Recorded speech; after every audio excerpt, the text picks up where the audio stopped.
हमें काम करना होगा। देश के यशस्वी प्रधानमंत्री नरेंद्र मोदी जी हर छोटी बात को कहते हैं। इस राष्ट्र को मजबूत बनाना है, इस राष्ट्र की नींव को मजबूत बनाना है। और नींव मजबूत जब बनेगी जब इन सारे विषयों को लेकर के हम उस पर काम करेंगे। और मैं आप सभी को भी मैं धन्यवाद देना चाहता हूं कि आपको इस देश की युवा पीढ़ी को और माता बहनों को मजबूत करने के लिए एक अच्छा प्लेटफॉर्म मिला है, एक अच्छा मंत्रालय आपको मिला है। हम बहुत बड़ा काम कर सकते हैं, आंतरिक अनुभूति भी होगी। इसलिए मैं कहना चाहता हूं कि हमें ये काम करने के लिए और उनके स्वास्थ्य पोषण की देखरेख के साथ साथ उनकी सुरक्षा, शिक्षा, कौशल, संवर्धन, रोजगार, उद्यमता, सामाजिक सम्मान, महिला हितैषी नीतियां का प्रभावी क्रियान्वित करना होगा।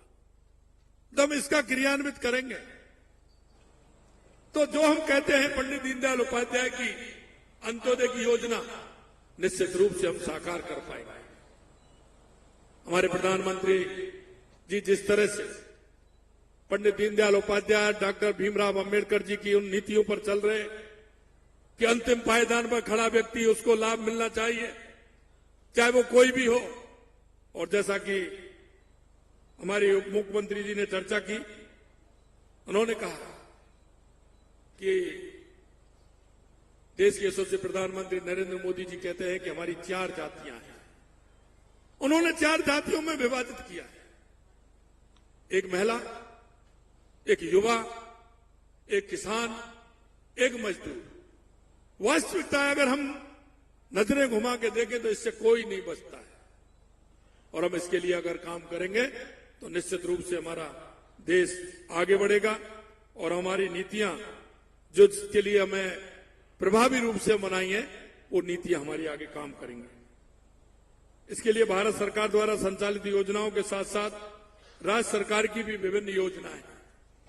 आप उन योजनाओं का समय समय पर मूल्यांकन करें, क्योंकि जब तक हम किसी बात का मूल्यांकन नहीं करेंगे, भाई आप देख रहे हो, आप सभी नीचे से पहली क्लास से पढ़ करके आए हो, कहीं ना कहीं कोई ना कोई पेपर तो आपने दिया है, और पेपर दिया है तो उसमें आपका आधार बना है। आज भी आपको ध्यान होगा कि 10वीं में मेरा फर्स्ट डिवीजन आया है, सेकंड डिवीजन आया, थर्ड डिवीजन आया। आज आपकी अनुभूति होती है उस समय मेरी कैसी स्थिति थी, बाद में आके आपने डिक्टेशन ले ली, लेकिन आपकी कैसी स्थिति थी। तो हर काम के लिए मूल्यांकन करना, उस काम को आधार बनाते हुए उसकी मॉनिटरिंग और उसका मूल्यांकन और उसका परिणाम। हम किसी भी काम को करते वक्त, चाहे हम घर में भी कर रहे हैं चाहे बाहर भी कर रहे हैं, हम उसका आधार, हमको कोई ना कोई आधार हमें बनाना होगा। अगर आधार हम बना करके चलेंगे तो हमको भी आंकलन होगा, और नहीं तो वो काम हवा में ही होगा। हमारा आंकलन अगर नहीं होगा तो चल रहा है, जैसा है वैसा चल रहा है। इसलिए मैं कहना चाहता हूं, जितनी भी हमारी योजना है उनका आंकलन हमें करना होगा, और आंकलन के आधार पर हमें चलना होगा। और जब आंकलन हमारा ठीक प्रकार से होगा तो निश्चित रूप से हम काम करेंगे। हमारी आंगनबाड़ी केंद्र की बहुत बड़ी संख्या है, हम उनमें अगर ठीक प्रकार से, देखिए कहां रिसाव है इसका ये भी हमें देखना है। रिसाव कहां है? हमारा जो हम करना चाहते हैं, भारत सरकार करना चाहती है, राजस्थान सरकार करना चाहती है, वो आखिरकार कहां रुका हुआ है? आपने देखा होगा 2014 से पहले, फिर मैं पीछे जाना चाह रहा हूं कि क्या स्थिति थी। कई हमारे पूर्व प्रधानमंत्री कहते थे कि हम 1 रुपया भेजता है 15 पैसे पहुंचता है, लेकिन देश के यशस्वी प्रधानमंत्री नरेंद्र मोदी जी के आने के बाद आपने कितना बड़ा परिवर्तन देखा है। अगर 100 रुपए जाएंगे तो 100 रुपए पहुंचेंगे। हम क्यों नहीं कर सकते? जिसको जिसका लाभ मिलना है उसका पूरा का पूरा लाभ क्यों नहीं मिले? इसका मूल्यांकन कौन करेगा? इसका मूल्यांकन करने वाले हम और आप ही हैं। मैं आपको कहना चाहता हूं, देखिए कई बार हमारे मन में गलत फहमियां हो जाती हैं, और गलत फहमियां ये हो जाती है कि हमको कोई नहीं देख रहा है, हमको कोई नहीं देख रहा है। लेकिन मैं आपसे एक बात कहना चाहता हूं, आप पर जब थोड़ी सी दिक्कत आती है, कोई भी हो, वो इस मंदिर में जाते हैं, वो उस मंदिर में जाते हैं, ठाकुर जी के सामने पूजा भी करते हैं, उससे दुआ भी मांगते हैं। जब आपकी पूजा को देख सकता है तो आपके उन कामों को नहीं देख सकता क्या? एक जरा बताइए मेरे को। आपकी जब पूजा को देख सकता है तो हमारा काम कैसा हो रहा है, हम किस काम को कर रहे हैं, इसको कोई देखने वाला नहीं है क्या? इसलिए मैं भाई और बहनों में कहना चाहता हूं, इन चिंतन शिविर के अंदर, क्योंकि ये राजस्थान में हो रहा है, और मैं धन्यवाद देना चाहता हूं अन्नपूर्णा जी को, एक बहुत अच्छा काम आपने राजस्थान में किया है। इससे पहले हमारा फाइनेंस का भी मीटिंग हमारी हुई थी, और अभी 18-19 को एक और हमारे यहां होने वाली है लगातार, और वो तो उदयपुर में ही होने वाली है। मैं यही कहना चाहता हूं कि हम जो भी कोई काम करें उसका आंकलन करें, मूल्यांकन करें, और हम क्या कर रहे हैं इसको भी करें। कहीं कोई ऐसा तो नहीं कि हमारे कारण किसी को योजना का लाभ पहुंचना है, कोई हमारे कारण कहीं ऐसा तो नहीं कि उसको नहीं पहुंच पा रहा हो, हम कहीं उसमें सहभागिता तो हमारी नहीं बन रही। मैं इतना कहना चाहता हूं आपसे, हमारी आंगनबाड़ी केंद्रों की आधिकारिक समुदाय तक पहुंच बढ़ाने हेतु राज्य सरकार द्वारा राज्य मद से हमने आंगनबाड़ी केंद्र भी खोले हैं। लेकिन मैं एक बात कहना चाहता हूं, आंगनबाड़ी केंद्रों के विकास के लिए हमें बहुत कुछ करना चाहिए, अभी आवश्यकता है। अगर हम करेंगे तो निश्चित रूप से वो सशक्त होंगे, और वो सशक्त होंगे तो निश्चित रूप से हमारा देश सशक्त होगा, हमारा प्रदेश सशक्त होगा। हमें दो बातों का ध्यान उसमें और देना चाहिए, और वो ये है कि हमारी कोई भी योजना है उसको हम पूर्ण रूप से आंगनबाड़ी केंद्रों पर, एक हमने कहा है कि एक पूरा बोर्ड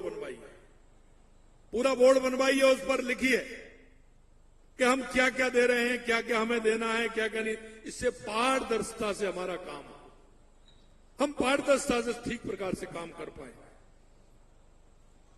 हमें उसमें और सुविधाएं देने की आवश्यकता है, और मैंने जैसा कहा कि हमने एक आवश्यकता महसूस की, और हम 3 दिन गर्म दूध उपलब्ध कराने के लिए मुख्यमंत्री अमृत आहार योजना के माध्यम से हमने राजस्थान में दिया है। प्रधानमंत्री मातृ बंधन योजना के तहत अंतर्गत प्रथम संतान के लिए 5,000 रुपए की आर्थिक प्रोत्साहन राशि 2 किस्तों में उपलब्ध कराई जा रही है। राज्य सरकार ने हमारी इन्हें बढ़ा करके इसको 6,500 रुपए किया है, हमने इसको बढ़ाया। इसी तरह साथ ही दिव्यांग गर्भवती महिला के लिए इसे हमने बढ़ा करके 10,000 रुपए किया है। इसी प्रकार द्वितीय संतान बालिका होने पर भारत सरकार द्वारा 6,000 रुपए आर्थिक सहायता मातृ बंधन योजना के अंदर उपलब्ध कराया जाता है। मैं एक बात जरूर आपसे कहना चाहता हूं कि हमारी जो योजना है, उन योजना को कहीं ना कहीं एक अच्छे काम से हमें जोड़ना चाहिए। हमें समाज के अंदर एक नवाचार करना चाहिए। और मैं आपको कहना चाहता हूं, कोई ना कोई उस गांव में, उस क्षेत्र में आपको नए लोग मिलेंगे ऐसे जो हमारी आंगनबाड़ी केंद्र का सहयोग कर सकते हैं। वो हमारे लिए जो आवश्यकता है उसका सहयोग भी कर सकते हैं, वो आर्थिक सहयोग भी कर सकते हैं, वो ज्यादा से ज्यादा बहनों के लाकर के उनका व्यवस्था देख सकती हैं। और हमने आंगनबाड़ी केंद्रों के माध्यम से ऐसी बहनों को चिन्हित करना चाहिए, ऐसे भाइयों को चिन्हित करना चाहिए जो वहां सहयोग करते हैं, और उसको किसी न किसी ऐसे मौके पर हमें उनको सम्मानित भी करना चाहिए।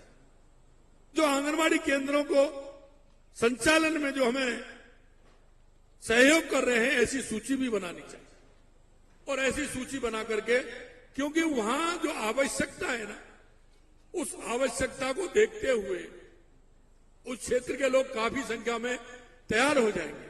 हमने आंगनबाड़ी मित्र बना करके, आंगनबाड़ी सहयोगी बना करके हमें उसमें उनको डालना चाहिए, और ऐसे जो उनमें सहयोग करते हैं उनका कहीं ना कहीं किसी प्लेटफॉर्म पर उनका सम्मान भी करना चाहिए, जिससे कि वहां उनमें स्पर्धा बढ़े कि हम आंगनबाड़ी केंद्रों को ठीक प्रकार से संचालित कर सकते हैं। हमारी कई योजना हमारी जिस तरह से चल रही हैं, लाड़ू प्रोत्साहन योजना, हमारी कालीबाई व्हील उड़ान योजना के तहत हम 1,22,00,000 महिलाओं को, किशोरियों को प्रतिमाह 2 पैकेट निःशुल्क सैनिटरी नैपकिन उपलब्ध कराने का काम हमारी सरकार कर रही है। ऐसे बहुत सारे काम हैं, लेकिन मैं आपसे इस मौके पर इतना ही कहना चाहता हूं कि हम सबको इससे जुड़ करके बच्चों के सर्वांगीण विकास, उनके अधिकारों की रक्षा हेतु भारत सरकार द्वारा संचालित मिशन वात्सल्य के प्रभावी क्रियान्वित हेतु राज्य में एक स्वतंत्र विभाग, बाल अधिकारिता विभाग की स्थापना की गई है, ताकि किशोर न्याय, बच्चों की देखरेख एवं संरक्षण अधिनियम 2000, अपराधों के बालकों का संरक्षण अधिनियम 2012 तथा बाल विवाह प्रतिषेध अधिनियम 2006 के साथ साथ बच्चों से जुड़ी योजनाओं को प्रभावी क्रियान्वित हम कर सकते हैं। यह महत्वपूर्ण बात है, क्योंकि उसके माध्यम से जो बाल विवाह होते हैं उनको भी रोक सकते हैं। बच्चों के प्रति अगर किसी तरह का उनके अपराध होते हैं तो उनको भी हम रोक सकते हैं। पालनहार योजना के माध्यम से भी हम काम कर रहे हैं। मेरा आप सभी से इतना ही है कि इस चिंतन शिविर का लाभ उन नीचे वाले सभी जो हमारे इस मंत्रालय से जुड़े हुए हैं और जिनको आशा और उपेक्षा है, आशा और अपेक्षा जिनसे है, उन सभी को इसको मिलना चाहिए।